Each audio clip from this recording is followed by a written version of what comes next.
Hi everyone, I hope you fine and doing well. आज हम बात करेंगे objectives of the financial management की। ओके, कि फाइनेंशियल मैनेजमेंट का ऑब्जेक्टिव्स क्या होता है, हम फाइनेंशियल मैनेजमेंट पढ़ते क्यों हैं, या फाइनेंशियल मैनेजमेंट का पर्पस क्या होता है। Okay, objectives of FM. Basically हम दो ऑब्जेक्टिव्स पढ़ते हैं under the head of objectives of the financial management. एक तो प्रॉफिट मैक्सिमाइजेशन आप पढ़ते हो, which is very traditional objectives.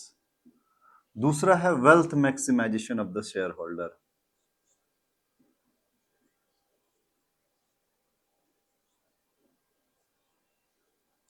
Wealth maximisation of shareholder. Okay, तो सबसे पहले हम देखेंगे कि प्रॉफिट मैक्सिमाइजेशन क्या होता है। ओके, आपको पता है कि ट्रेडिशनली एक फाइनेंस मैनेजर को इसलिए हायर किया जाता है कि वो ऑर्गेनाइजेशंस के प्रॉफिट को मैक्सिमाइज कर सके, बढ़ा सके। अब जब हम प्रॉफिट मैक्सिमाइज की बात करते हैं तो वो अकाउंटिंग प्रॉफिट होता है। अकाउंटिंग प्रॉफिट का मतलब ये हुआ कि जो फाइनेंशियल स्टेटमेंट में जो प्रॉफिट शो होता है, फाइनेंशियल स्टेटमेंट आप जानते हो कि बिजनेस ऑर्गेनाइजेशन में फाइनेंशियल स्टेटमेंट होता है विच शोज द प्रॉफिट और loss of a business. Okay, तो उस फाइनेंशियल स्टेटमेंट में जो प्रॉफिट होता है, एक फाइनेंस मैनेजर का ये काम है कि उसको इंक्रीज करना। अब एक फाइनेंस मैनेजर ट्रेडिशनली कैसे इंक्रीज करेगा प्रॉफिट को? ज्यादा से ज्यादा कॉस्ट रिडक्शन कर सकता है। अब कॉस्ट रिडक्शन कैसे कर सकता है? बहुत सारा कॉस्ट बिजनेस में ऐसा होता है कि जिसका जो बेनिफिट होता है वो हमें लॉन्ग टर्म में मिलता है, शॉर्ट टर्म में दिखता नहीं है। से फॉर एग्जांपल एडवर्टीजमेंट एक्सपेंडिचर। अगर हम एडवर्टीजमेंट एक्सपेंडिचर की बात करें तो अगर आप अभी कर रहे हो तो हो सकता है इसका बेनिफिट एक साल के बाद मिले। ओके, तो अगर ये ऑब्जेक्टिव्स हो फाइनेंस मैनेजर का तो वो क्या करेगा? They will reduce the cost, और उसके लिए बहुत सारा चीज कॉम्प्रोमाइज करेगा। ओके, तो this is one of the objectives, but traditionally ऐसा होता था। बट मॉडर्न डेज में जो फाइनेंस मैनेजर या फाइनेंस एक्सपर्ट है तो इस ऑब्जेक्टिव्स को रिजेक्ट कर चुका है, क्योंकि इसके बहुत सारे डिमेरिट्स हैं। ठीक है, जब हम प्रॉफिट मैक्सिमाइजेशन की बात करते हैं तो ये क्या नहीं करता है? एक चीज होता है टाइम वैल्यू ऑफ मनी। जो आपका टाइम वैल्यू ऑफ मनी अलग से चैप्टर है, ठीक है, जो हमें पढ़ना है। Time value of money consider नहीं करता है। कॉस्ट और रिटर्न, जब हम बिजनेस में इन्वेस्ट करते हैं उसका कॉस्ट और हमसे रिटर्न क्या मिल रहा है, that is time of cost, आप कह सकते हो। Time of cost and return ये कंसीडर नहीं करता है प्रॉफिट मैक्सिमाइजेशन। वो कैसे? हम इन्वेस्ट आज कर रहे हैं लेकिन हमको जो रिटर्न होता है एक साल के बाद। तो आपको पता है जो टाइम वैल्यू ऑफ मनी है, टाइम वैल्यू ऑफ मनी कहता है कि जो मनी का वैल्यू होता है टाइम के साथ चेंज होता है। लाइक जो प्रेजेंट वैल्यू ऑफ मनी होता है वो ज्यादा होता है in comparison of future value of the same money. मतलब अगर 100 रुपए इस फर्स्ट ईयर में, अभी प्रेजेंट में जो 100 रुपए का वैल्यू है, एक साल के बाद कम हो जाएगा। इसका कारण है इन्फ्लेशन, इन्वेस्टमेंट अपॉर्चुनिटी या बहुत सारा चीज। ठीक है, दूसरा एग्जाम्पल इसका देख सकते हो कि 100 रुपए में जो चीज आप आज खरीद पाते हो तो एक साल के बाद आप नहीं खरीद पाओगे। मे बी उसका कीमत 110 रुपए हो जाएगा। तो कहीं ना कहीं पैसे की वैल्यू बढ़ा। अब किस रेट से बढ़ा? That is known as discounted rate. अगर 10% से बढ़ा, से फॉर एग्जाम्पल 90 हो जाता है। ओके, तो हमको फ्यूचर में अगर हम 100 रुपए आज इन्वेस्ट कर रहे हैं और 100 रुपए हमें मिल रहा है तो ऐसा लगेगा कि नहीं, हमें ना तो प्रॉफिट हो रहा है ना लॉस हो रहा है। लेकिन ऐसा नहीं है, यहाँ हमारा जो वैल्यू है 90 रुपीज है। तो बराबर कब होगा? जब 110 रुपए मिलेगा या अराउंड लगभग। तो profit 100 is equal to 110 future में। तो प्रॉफिट अर्न करने के लिए 10-20 रुपए और एक्स्ट्रा हमें मिलना चाहिए। तो ये कंपैरिजन जो होता है time of cost and return, ये हमें प्रॉफिट मैक्सिमाइजेशन में नहीं होता है। और प्रॉफिट बहुत ही वेग टर्म है कि प्रेजेंट प्रॉफिट या फ्यूचर प्रॉफिट या कैश में। क्योंकि जब फाइनेंशियल स्टेटमेंट की हम बात करते हैं तो बहुत सारा हम उसमें क्रेडिट सेल्स भी शो करते हैं। तो जरूरी नहीं है कि हमें उसमें रिसीव हुए या नहीं हुए, बैड डेट्स भी हो सकता है, फ्यूचर में लॉस भी हो सकता है। तो profit maximisation is not considered nowadays. Okay, but for the time being, if you are BBA student, you need to show profit maximization is one of the traditional objectives of the financial management, in which what the financial management finance manager does, finance manager try to maximize the profit by reducing the cost and by taking several steps. Okay, but maybe sometimes some of the demerits या कह सकते हैं कि जो इसके cons हैं, pros and cons में, कि some of the cons is like reduction of the cost, it doesn't consider the time of cost and return. Okay, it do not consider the time value of money. Okay, हम बाद में देखेंगे जब profit maximisation versus wealth maximisation करेंगे. अब जो modern objectives है financial management का, that is wealth maximisation of the shareholder. तो first you need to understand wealth of the shareholder. Okay, wealth, यहाँ जो हम वेल्थ की बात कर रहे हैं. दूसरा मैं आपको बता दूं, जब भी हम फाइनेंशियल मैनेजमेंट की बात करते हैं, it means we are talking about a company जहां शेयर होल्डर होता है.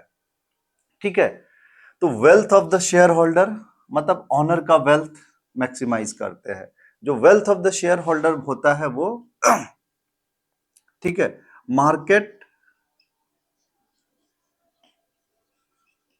वैल्यू ऑफ शेयर और शेयर प्राइस एक्चुअली. ठीक है, market price of the share, that is the wealth, whatever the shareholder holds, that value is wealth of the shareholder. अब क्या करता है, under this objectives of the financial management, finance manager try to maximize the wealth of the shareholder by increasing the market price of the share. Okay, अगर share holder का share value बढ़ा तो share holder का wealth बढ़ा. तो wealth of the share, अब इसके लिए क्या करता है finance manager, what the finance manager does to maximize the profit of a shareholder, profit of the shareholder, वो basically decisions, by taking some decisions. ठीक है, कुछ decisions लेता है जिसके कारण decisions लेके या करेक्ट decisions लेके market value of the share को बढ़ाता है. अब वो करेक्ट decisions क्या है, आप इससे पहले सिलेबस हमने डिस्कस किया था जिसमें हमने बताया था कि investment decision, correct investment decisions, by taking correct investment decision, financing decision. Okay, third one is dividend decision.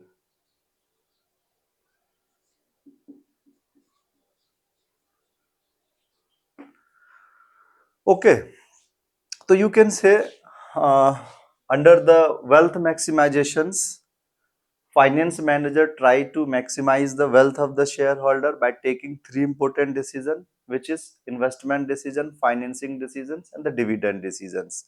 And for investment decisions, अब शेयर होल्डर के वेल्थ मैक्सिमाइज करने के लिए या प्राइस मैक्सिमाइज करने के लिए शेयर का, तो जो इन्वेस्टमेंट डिसीजन लेगा, you know that the for the short term investment decision and the long term investment decision, we have already discussed the short term investment decision, you know, working capital management बहुत अच्छा से करना पड़ेगा हमें. ठीक है, जिसमें cash management, receivable management, inventory management. Okay, and the long term investment decisions, capital budgeting techniques. जब कैपिटल बजटिंग टेक्निक्स करते हैं तो इसका मतलब होता है कैपिटल बजटिंग टेक्निक जो हम इन्वेस्ट करते हैं फिक्स्ड एसेट्स में. ओके, जो कैपिटलाइजेशन होता है, basically capitalisation means investment into the fixed assets. Okay, like plant and machinery, जिसमें कि हमारा परचेज ऑफ फिक्स्ड एसेट कह सकते हो, जब बिजनेस का एक्सपेंशन होता है या रिप्लेसमेंट ऑफ फिक्स्ड एसेट्स होता है, तो यहाँ कैपिटल बजटिंग की जरूरत पड़ती है. तो एक finance manager by analysing the investment decisions, they take decisions. Actually for taking investment decision, they take the help of capital budgeting techniques, जो हमने बताया था इससे पहले, जिसमें एनपीवी है.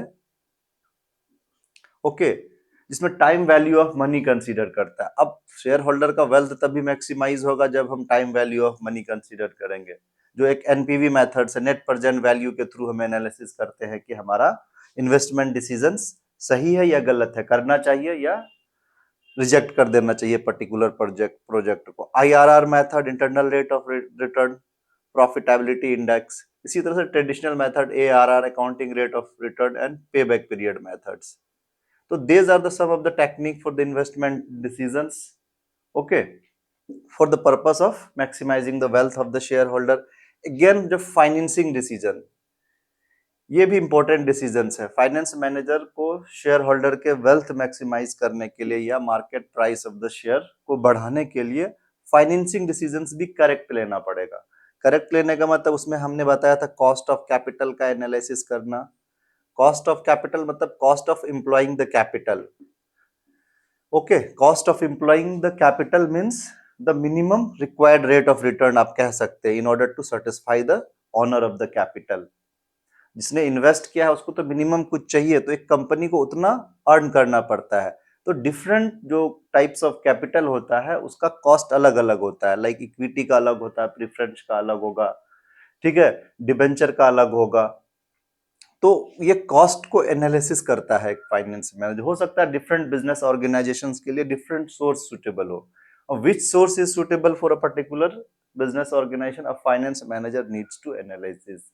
तो कॉस्ट के बाद हम रिस्क, हमने कहा था रिस्क एनालिसिस करते हैं फाइनेंसिंग डिसीजंस के लिए, ठीक है। लिवरेज एनालिसिस करते हैं, ठीक है, ऑपरेटिंग लिवरेज, कितना हमें डेट एम्प्लॉय करना चाहिए या हमें ज्यादा डेट एम्प्लॉय करने से क्या फायदा होता है, किस तरह से डिसीजंस लेना चाहिए। तो कुछ टेक्निक्स है रिस्क एनालिसिस के, हम रिस्क एनालिसिस करते हैं। देन कैपिटल स्ट्रक्चर डिसीजंस लेते हैं, विच इज वेरी इंपॉर्टेंट, कि जो मिक्सर ऑफ कैपिटल होता है एक बिजनेस ऑर्गेनाइजेशंस में, उसको एनालिसिस करते हैं कि किसका कितना क्वांटिटी है, हमारा डेट कितना है और ऑनर्स का कैपिटल कितना है।